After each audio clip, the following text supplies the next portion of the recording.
শিল্পী। আমার নীল ক্যানভাসে আপনাদের সকলকে স্বাগত জানাই। বড়দের আমার অনেক প্রণাম আর ছোটদের আমার অনেক অনেক অনেক ভালোবাসা জানিয়ে আজকের ব্লগটা শুরু করছি। সম্ভবত আজকে থেকে মাধ্যমিক পরীক্ষা শুরু হচ্ছে। আমার ছোট ছোট ভাই বোনদের জন্য বেস্ট উইশেস। তারা খুব ভালো করে পরীক্ষা দিও, তাদের আগামী জীবন খুব ভালো কাটুক। এবার বলি, এখন বাজে হচ্ছে সকাল 7টা। তো আমি আজ ঘুম থেকে উঠেছি ভোর 4টের সময়। ঘুম থেকে উঠে আমি বাড়ির সমস্ত কাজ করেছি, রান্না বান্না যাবতীয় যা কাজ থাকে সেগুলো আমি করেছি। ভিডিও করতে পারিনি, তার একটাই কারণ, ফোনটা সেট করতে আমার প্রচুর একটা টাইম চলে যাচ্ছে। প্রথম ভিডিও করছি তো, তাই আমি এটাতে ঠিক পটু হতে পারিনি, তাই জন্যে আমার একটু দেরি হচ্ছে। দোকানে আসা থেকে আমি ভিডিওটা স্টার্ট করলাম।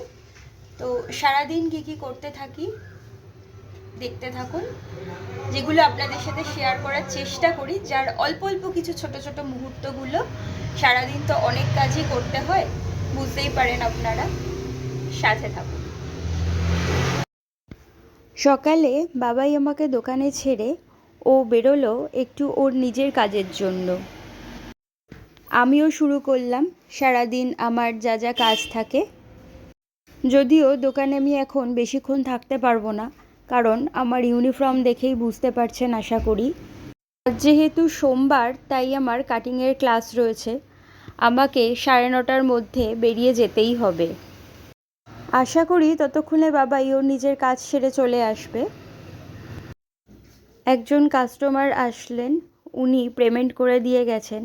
তারপর এখন ওনার জিনিসপত্রটাই আমি গোছাচ্ছি। জিনিসপত্র বলতে ওনার যা যা সার লাগবে সেগুলোই আমি এখন ভালো করে মেপে তারপরে গুছিয়ে রাখছি। ওই কাস্টমারটির জন্য আমাকে খুব তাড়াতাড়ি মালপত্র গুছিয়ে রাখতে হচ্ছে, কারণ উনি হচ্ছে ফুল গাছের জন্য সার নিতে এসেছেন। না, উনি যে শখের বশে ফুল গাছ চাষ করেন তা কিন্তু নয়, ওনার ব্যবসাও আছে এই সংক্রান্ত। বলতে পারেন ওনার একটি নার্সারি আছে। ওনার নার্সারিতে একদিন আপনাদের নিয়ে যাব। উনি বেশ খানিকটা বনডাস নিয়েছিলেন, আর সকালবেলা বনডাসটা দিতে না আমার একটু নাকে স্মেলটা লাগছিল। তো যাই হোক, কাস্টমারের মালপত্র গোছাতে গোছাতে বাবাইও চলে আসলো ওর নিজের কাজ সেরে দোকানে, আর আমিও বেরিয়ে পড়লাম নরেন্দ্রপুর রামকৃষ্ণ মিশনে। আজ আমাদের কি সৌভাগ্য কি জানি, কারণ বলছি, রাজপুরে না জ্যামটা একদমই ছিল না। এই যে ক্লাসরুমে দেখুন, এখন সবাই যে যার নিজের কাজ করছে, প্রত্যেকেই খাতার জন্য রেডি হচ্ছে।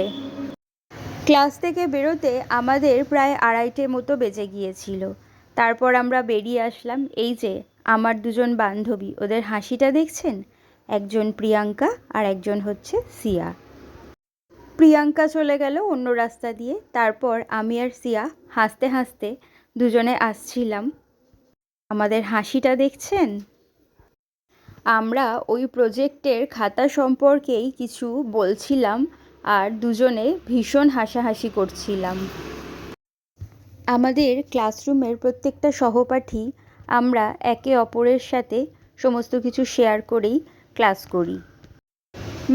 এটাই বলা যায় যে ক্লাসরুমের প্রত্যেকটি স্টুডেন্টই ভীষণভাবে একে অপরকে সাহায্য করে।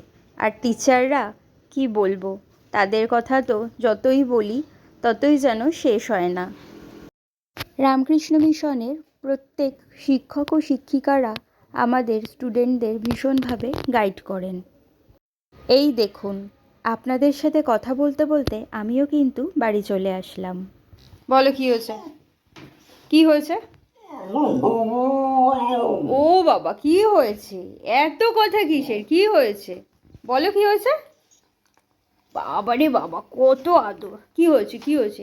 হ্যাঁ, আমি শুনবো তো, কি হয়েছে বলো।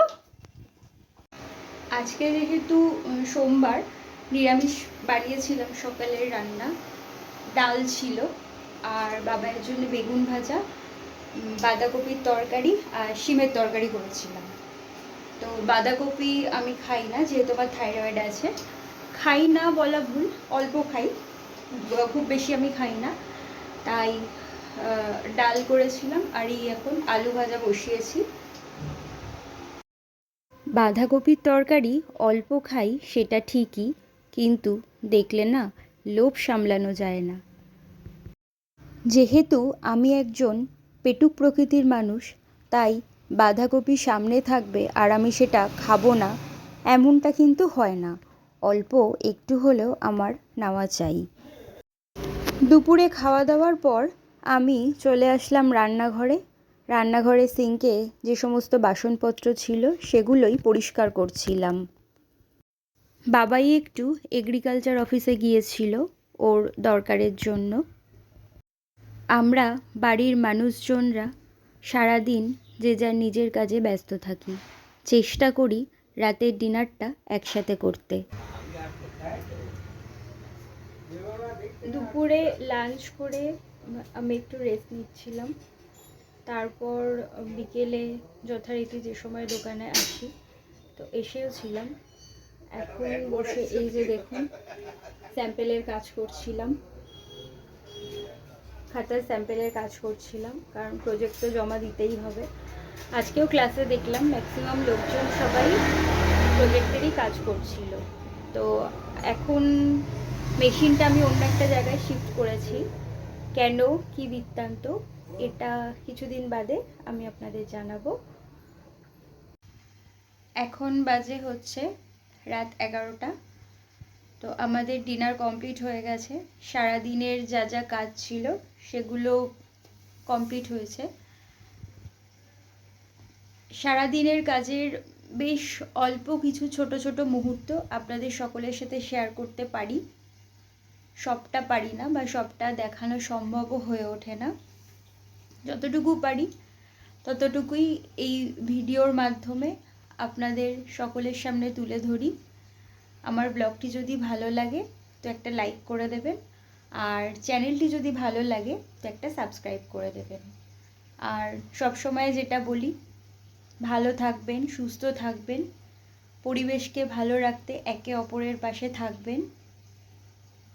আর কি না, আর হ্যাঁ, হাসতে কিন্তু ভুলে যাবেন না, কারণ একমাত্র হাসিই পারে সমস্ত রোগের উপশম ঘটাতে।